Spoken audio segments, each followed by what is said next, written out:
Good afternoon. My name is Michelle Stewart, and today I am going to be discussing about informed consents. I pulled my first consent. It is from Ellen Lee Dudley. She is an LCMHC in Wilmington, North Carolina, and she has a very well thought out informed consent. She talks about that the purpose of this document is to provide the client with information regarding the services she's going to provide. She goes over her qualifications and credentials, her approach to treatment. She goes over confidentiality, client's rights. She does discuss couples counseling because she does, in fact, do couples counseling. She goes over missed appointments and cancellations. She also gives her contact information just in case of a crisis situation. She also goes over her session and fees for any kind of session that she offers. She does offer multiple sessions. She's very thorough with that. She goes over her technology consent and also leaves her email. But she does make sure to say not to send any personal or confidential information.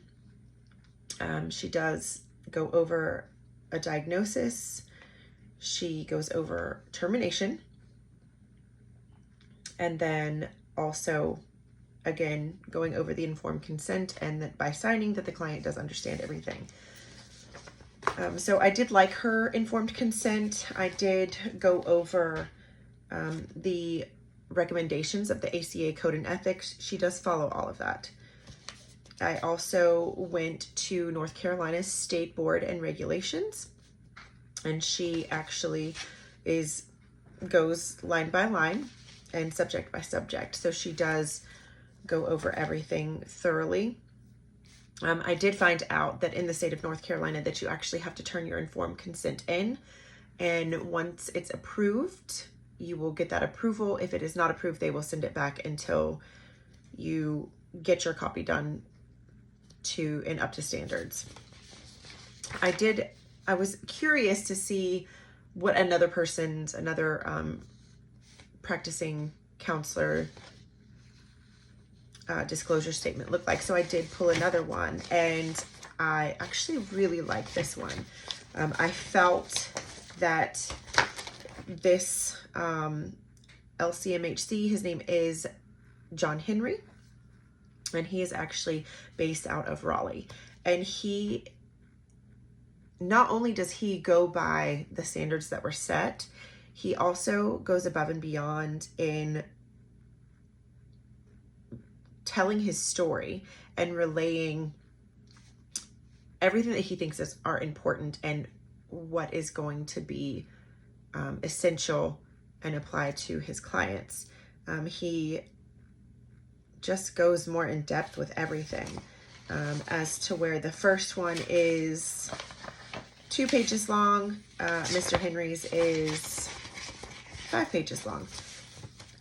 But one of the articles that I've read, it is from the American Psychological Association, and it is written by Jeffrey Barnett, and Jeffrey Barnett states that your informed consent is very important in being the first step to establish that professional relationship from the provider to the client.